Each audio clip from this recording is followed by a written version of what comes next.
Hey, happy Tuesday, everyone. It's Meredith. I am here with our message for the 19th of July, 2022.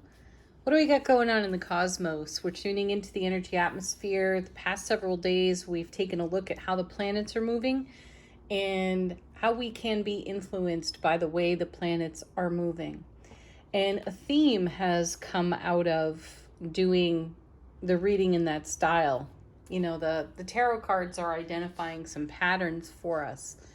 So, checking out the moon diary today, we have Mercury moving into Leo. So, think in terms of the complexities of how things work, and think in terms of communicating Leo style. Yeah. So find out where Leo lives in your chart. Check it out and make the most of it. Also, we have Chiron, the wounded healer, going into retrograde today and will remain there, I think, until December 23rd. So I Googled this because, as I mentioned, we're learning together here. So the main topic when Chiron goes retrograde, autocorrect is not correcting correctly. Okay, what do we have here? What happens during Chiron retrograde? This highlights our 6th house of wellness and daily rituals, illuminating the harmful lifestyle patterns that may be facilitating a poor relationship between you and your body. That's one. The other, acceptance is key to Chiron, and the astrological symbolism of Chiron retrograde extends to us accepting the situations or circumstances for what they are and using the wisdom generated from years of, this wording is horrifying, pain, rejection, and loneliness to have compassion for everyone else. So, what's that mean for us? Chiron is considered the wounded healer. Chiron in retrograde, for me, intuitively means that we're having an opportunity to, yet again, upgrade frequency when it comes to our own path of well-being, wellness, and improved frequency. So whatever situations and circumstances may be at play on our foundation, in our world, that appear really difficult, that highlight expectations. Expectations can breed disappointments because holding expectation for anyone or anything is not a heart-centered, self-relationship-centered experience.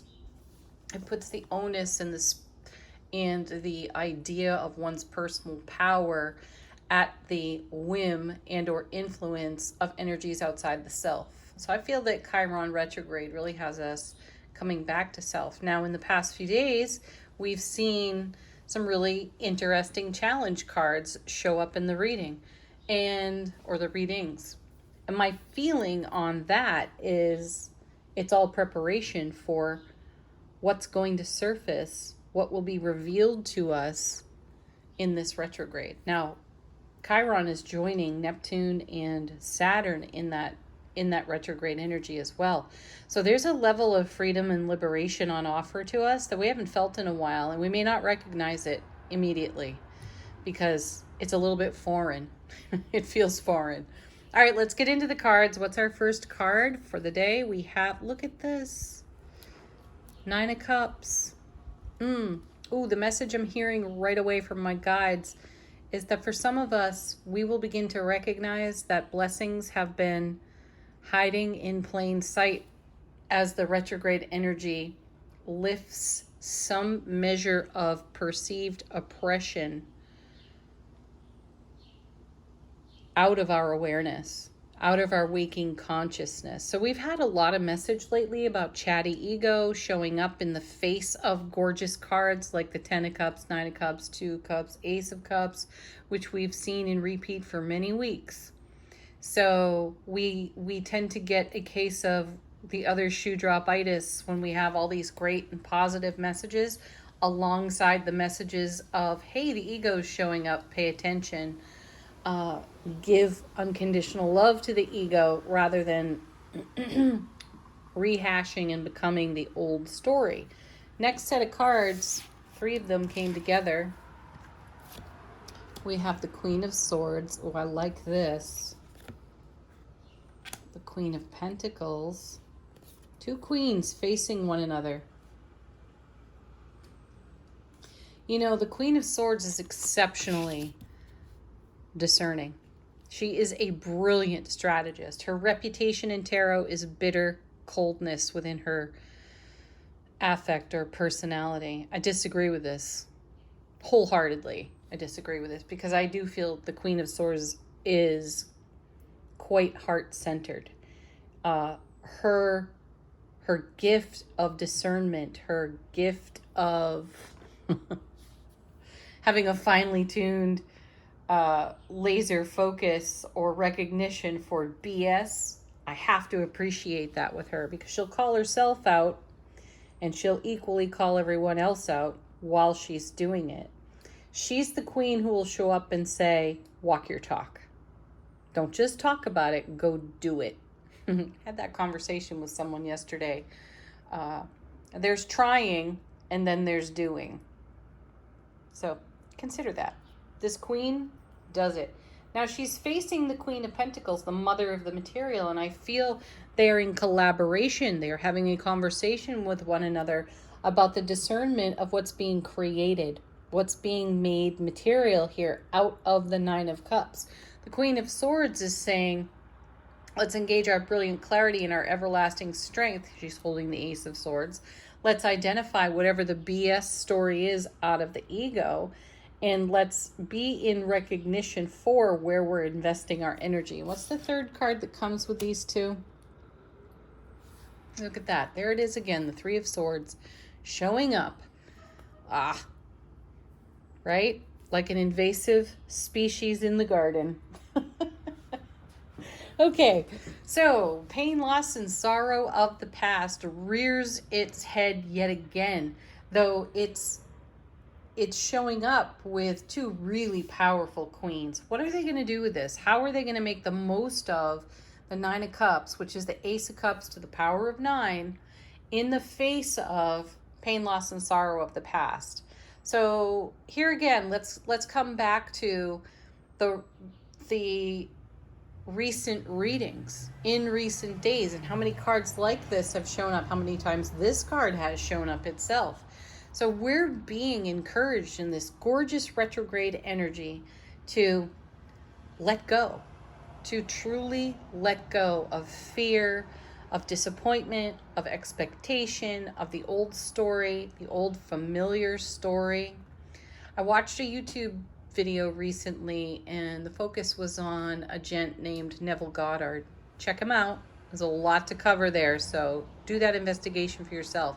It's all about manifestation though. His message is magical and it's all about the feeling. So what are you feeling? What thoughts are you having that are creating feelings that are moving you in the direction of what you hold in heart space or moving you away from what you hold in heart space? Is some old disappointment dictating your now and therefore dictating your oncoming? Are you wanting to grow in your manifestation garden and old story, or are you in excited anticipation for investing all the life lessons in their totality? Contrast, perspective, heart-centered awareness. It's easy to answer that in the affirmative. Of course I want heart-centered awareness. What's your obstacle though? Why do you return to your 3 of Swords in repetition? Happened to me this morning. I had an old thought pop up, and there was a time in my life, my very early 20s, where I was just nearly paralyzed with anxiety and panic disorder. I was almost agoraphobic because it was so profound. And one day I rattled my own cage and did a WTF with myself and began the journey of overcoming that. I realized I was reinvesting in something that had frightened me. And it was amazing to witness how many aspects of my personality were influenced by that frightening event that I had. You know, in hindsight, it's easy to say, oh, that was temporary, it was passing. Well, it left a mark, energetically speaking. Though I must embrace that because it has shaped who I am today. It has made me, or I have grown deliberately stronger. It didn't make me. I chose to grow deliberately stronger because of those frightening experiences. Sorry for the noise outside. So it's easy to say, oh yeah, I want heart-centered awareness. Yet when something like a pierced heart, a traumatic memory shows up, remember that it's showing up for a purpose. It's happening for you so that you have the contrast and the perspective, Queen of Swords, to choose differently and make your world, Queen of Pentacles, in the image of your heart space, your dreams fulfilling, coming true, and on the overflow. It takes effort. We all know it. That's why we say none of this spiritual journey work is for the faint of heart, right? Okay, next set, 3 cards again, falling out. We have the Emperor. Yes, right there. Grab the fire in your being. Where's your Aries? Where's your Leo? Where's your Sagittarius fire? Find it in your chart. Learn what the houses have to say about your placements. Go to any astrological calculator website, put in your details, and learn about you and make the most of what your astrology has to offer. So here's the Emperor, Divine Masculine, top of tarot. What does the Emperor do with the 3 of Swords? He honors it. He has reverence for the pain, loss, and sorrow of the past. What else does he do? He pulls those swords out of the pierced heart. Think Chiron, wounded healer. He allows himself to heal. Next.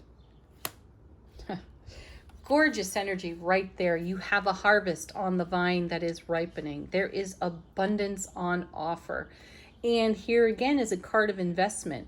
So consider the quality of the divine spiritual energy you are investing in your 9 of Cups. Again, remember that the 9 of Cups just doesn't whimsically happen.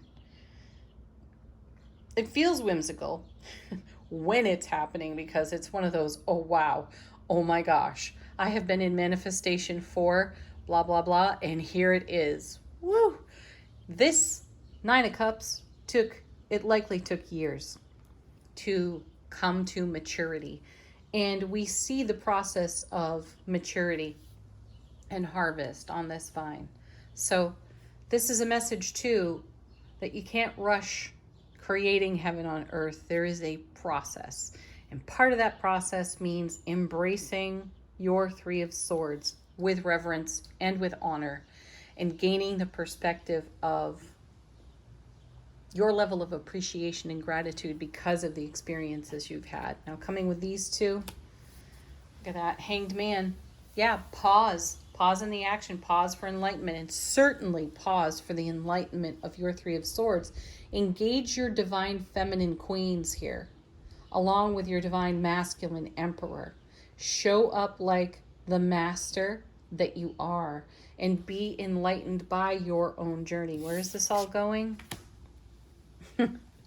Of course, right into the Knight of Pentacles. Slow and steady wins the race. See, again, I just said moments ago, you can't rush creating heaven on earth. There is an experience to be had in the evolution of heaven on earth being now. And we don't want to miss a moment. Do you want to miss a moment at all of your 9 of Cups? Heck no, you don't. Your 3 of Swords, as you are in process, or as some would say, in the in-between, or in the limbo between your Three of Swords and the fulfillment of your Nine of Cups, can introduce a sense of, well, I have no evidence, so is it really going on? So shall I start telling myself that old story again? Question. How easy is that to do? We've all done it many, many times over. So pause in the enlightenment. You have pause right here with this Knight and the Hanged Man. Gain perspective, gain appreciation, reverence, and honor for every bit of your journey, every moment, every now, every unfolding now.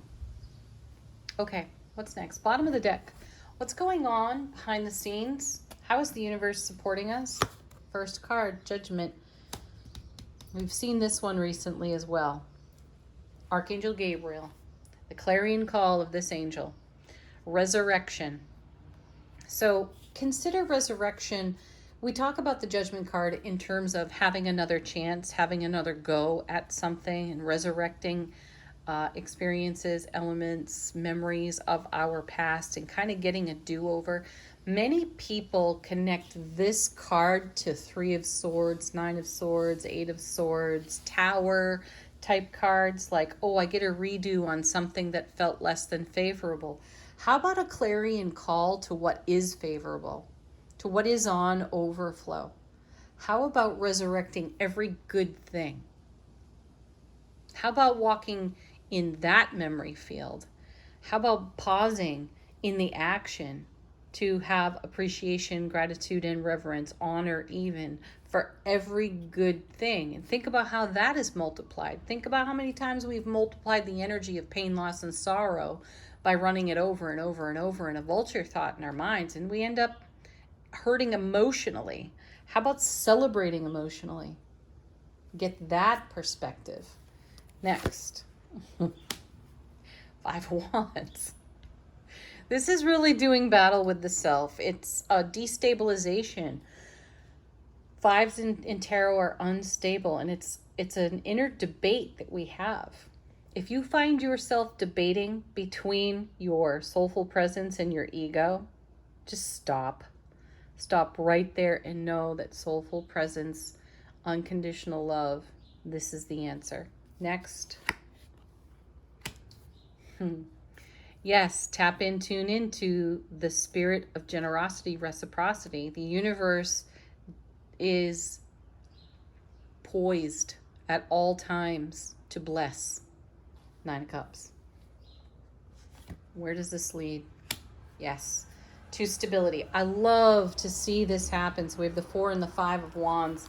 So we've come out of an unstable situation into a stable situation, a stable environment. And that's the feeling I get from Chiron going retrograde. Something lifts. An energy lifts up and off of what has previously felt oppressive and or emotionally painful. It may feel foreign and unfamiliar to us. It may take a little bit of experience and expanded awareness for us to recognize that pressure is off, and we can go a little bit easier on ourselves right now. So I know the intensity of the reading is simply that. It is intense, though these are intense energies to navigate. Let's do it, though, with passion. Okay. Angel answers. Ask a question of the deck. Let your guides whisper to you. Get confirmation for something unique to you, in your circumstances. Our first card. I like this. Be assertive. Yes. I said it recently in one of the readings. Ask for what you want. Claim whatever it is. Claim it and it's yours. Someone said yesterday, ask and you will receive. And I said, claim it and it's yours. I sense that out of the 9 of Cups. We're claiming our 9 cups because we invested in those 9 cups, and everything that's beautifully flowing out of them is ours. Say yes assertively. Next.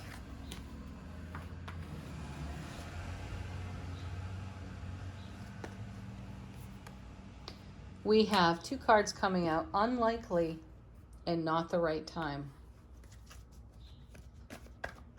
Let's confirm those. What's the message of unlikely and not the right time? Now, those two cards may be personal to those of you who've asked a question. You're getting an answer there. The timing might not be harmonious or divine in this now, or it is unlikely that it's unlikely. Whatever that is, you finish that for yourself.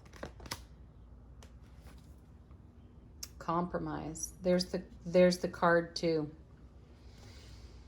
Add to those two. Consider what you would be compromising in whatever situation you find yourself in. So we're being guided to be assertive. And then we have unlikely, not the right time, and compromise.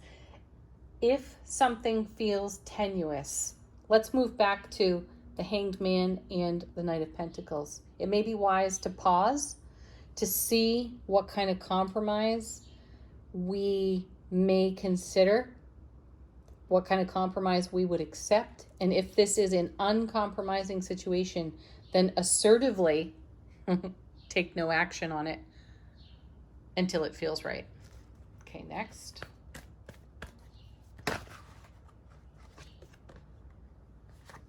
Love this. Communicate clearly continues to show up for us in Angel Answers. This is a card of great listening. And this is a card of checking in with those you are sharing conversation with and making certain that what you're saying is clear and understood, and making certain that you are listening to what is being shared with you. Okay. And I also feel read the fine print, communicate clearly on whatever is unlikely or not in the right timing at this moment. Read the fine print. I feel don't be pushed into signing anything if it doesn't feel right in this now. Compromise and allow for other energies to reveal themselves and appear so that you do everything with brilliant clarity in heart harmony.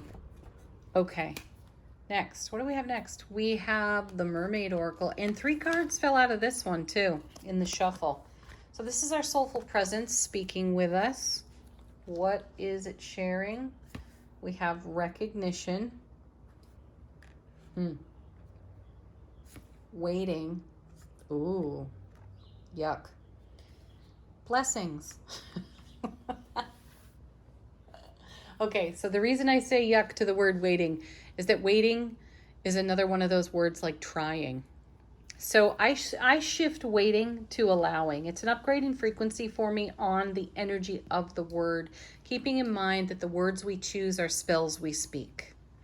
So if you use an I am, which is creative, like I am trying, I am waiting, what you're saying to the universe is you're just trying, or you're just waiting. You're not actually allowing or receiving when it comes to waiting. You're just waiting. If you're trying, you're not actually doing, right? So upgrade the word allowing. Recognize that you are allowing blessings to flow into your life. And with these retrograde planets, they're in support of the blessings that are flowing into our lives. 9 of Cups yet again. And I feel so strongly connected to the message that's now coming around a third time in the reading for us, that some of these blessings, we may not recognize them as blessings right away, because they could have been a manifestation that began many years ago. And as they blossom in the here and now, as they hide in plain sight and begin to reveal themselves, we may not exactly recognize them in the now. So shift your focus, shift your vision, move into blessings, move into allowing, and allow your brilliant clarity to help you see what's true, right, new, and real for you. Okay. Was there anything else? Yes, a spirit animal card. Let's do that. What beautiful spirit animal has a message for us today?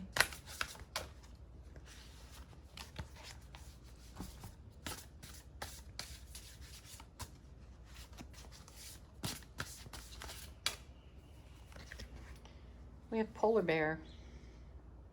Ooh, mystic. That grabs my attention. Okay. Know that challenges make you stronger. How perfect is that? Hello. Have faith when you face adversity. Take time to rest, dream, and renew your strength. Embrace your psychic abilities. You carry the shaman within. Beautiful message. Thank you, everyone, for sharing the reading with me. So appreciate you. Love your comments. Keep them coming. Glad you're enjoying the readings. It's so delightful to hear from you. Peace, love, joy, blessings to each and every one of you. Namaste.